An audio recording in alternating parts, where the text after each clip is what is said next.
Hello, friends, welcome to yet another tour of facts. So, is COVID gone? Just when we ask this question, a new variant comes up. This time, it is the Delta variant. COVID seems like a never ending story, isn't it? So, what is this tour about? It's all about COVID 19 variants versus vaccines. Let's quickly see the topics we'll discuss in this tour. We'll try to find answers to questions like: is a third wave inevitable? What is a Delta variant? How are the symptoms of Delta variant different from the original variant? Available vaccines and their efficacies.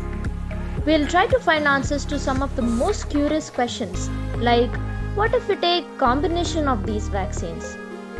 Will booster shots help? And how effective these are on the new variants.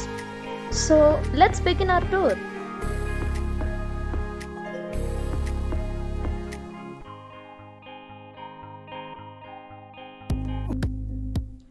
The third wave.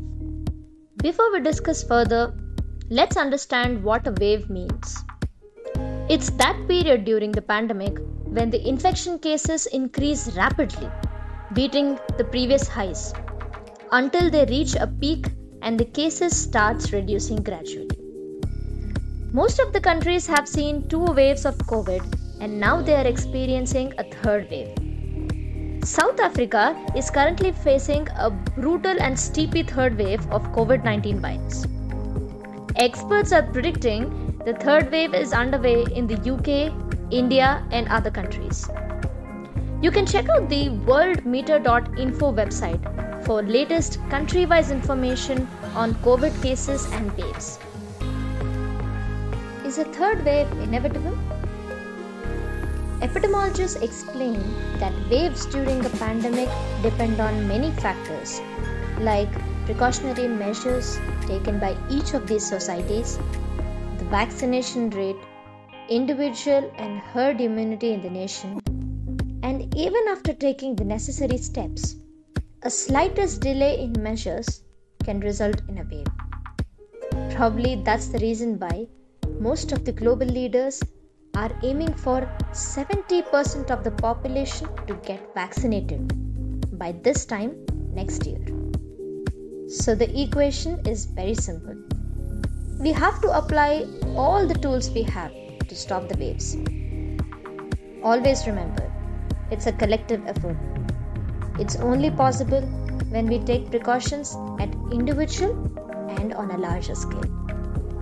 The reports show that previous pandemics in human history had multiple waves too. Catch up on one of my previous videos on deadliest pandemics in human history for a better understanding. You can find the link in the description box. Most of these third waves are contributed by the Delta variant. Now our next question is, what is this Delta variant and what causes a virus to change to a new variant? When a virus is widely circulating in a population, the likelihood of virus mutation increases.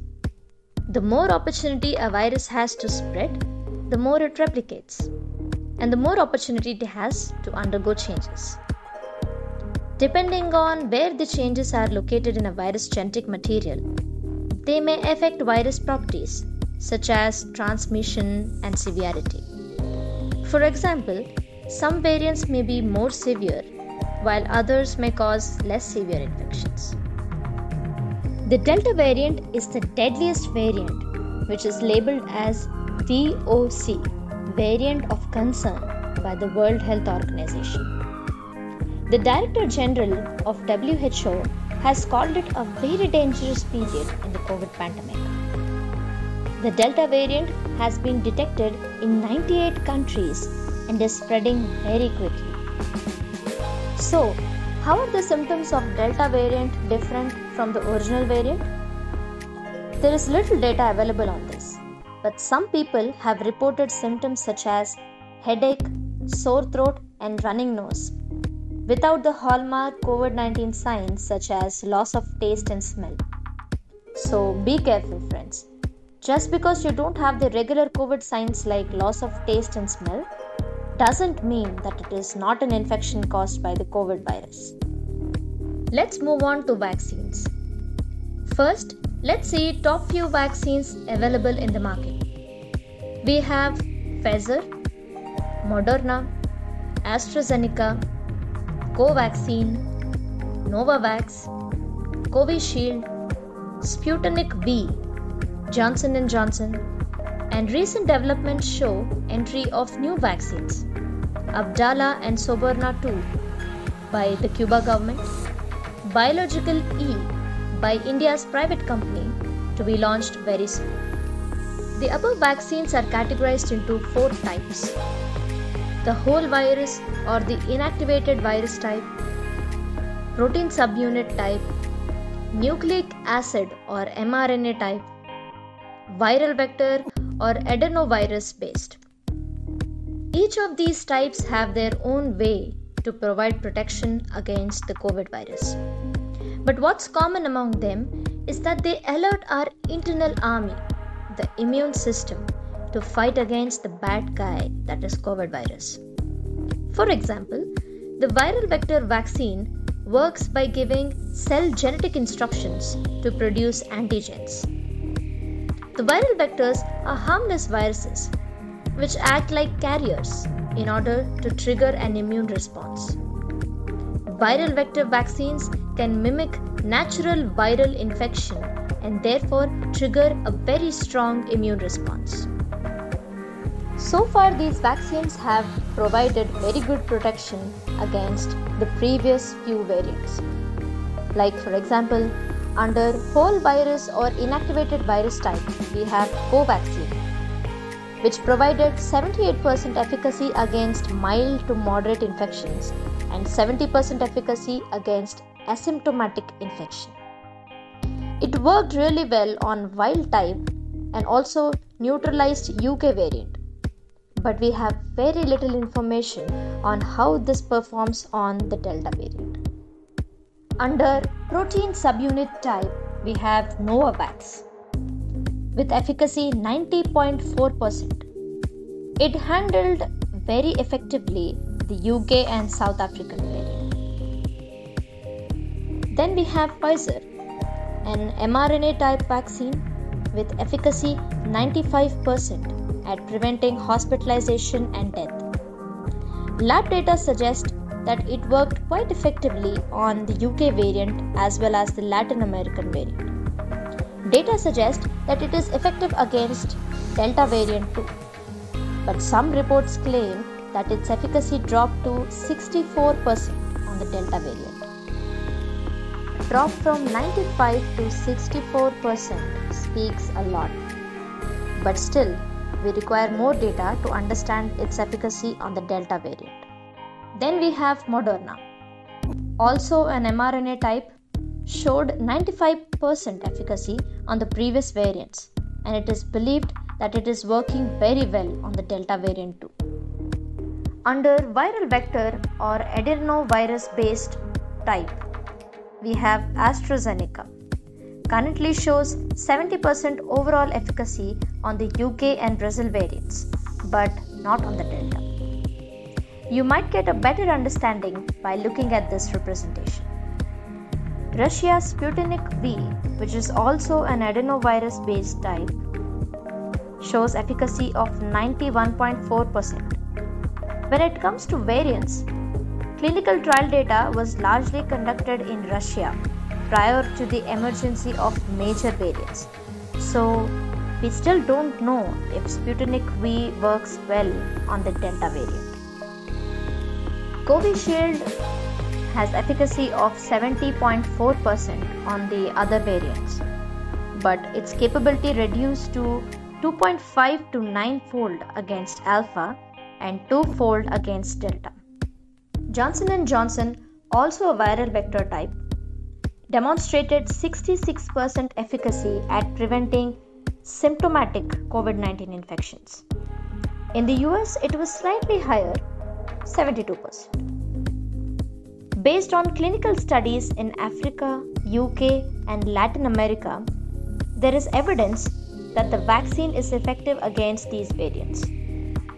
Although less so against the South African and Latin American strains. When it comes to Delta variant, very little information is available. How well do they work on the Delta variant? So, from what we have seen, it's very clear that these vaccines show good efficacy on previous variants. So, does that mean they are not effective on the Delta variant?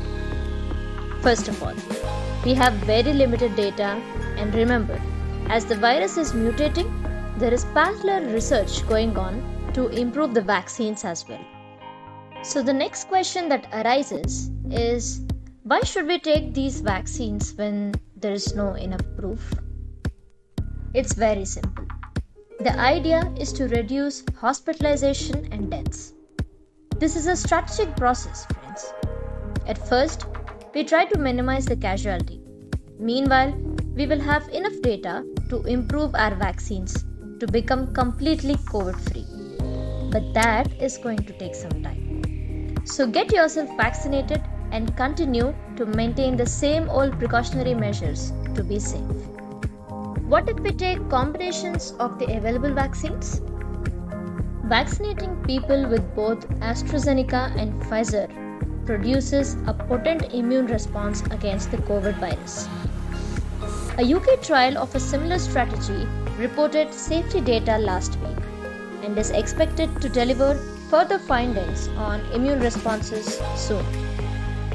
Experts hope that such a mix and match of COVID-19 vaccination will trigger stronger and more robust immune responses than 2 doses of a single vaccine. As per the immunologist at McMaster University in Hamilton, Canada, it appears that the Pfizer vaccine boosted antibody responses remarkably along with 1 dose of AstraZeneca vaccine. Let's move on to booster shots. First of all, what is a booster shot? Boosters are an extra dose of vaccine given to maintain vaccine-induced protection against a disease. They are commonly used to boost many vaccines because immunity can wear off over time. Do we need a booster dose for COVID-19? It's proven that booster shots help maintain the protection, but it's not being recommended yet for most of the vaccines. Reason? These vaccines showed good protection against the previous variants so far. Based on their type and their ability to trigger the immune system, the multiple doses are separated anywhere between 28 to 84 days. But scientists believe that we might have to go for a booster shot in the coming years, only when the protection weakens. Hope you got answers to some of the most asked questions. Please comment and let me know if it was helpful. You could share your thoughts on information that you know. After all, it's good to share information, isn't it? Do not forget to like, share, and subscribe to Fun Factor. I'll see you again with another lovely tour, friends. Thank you so much for watching.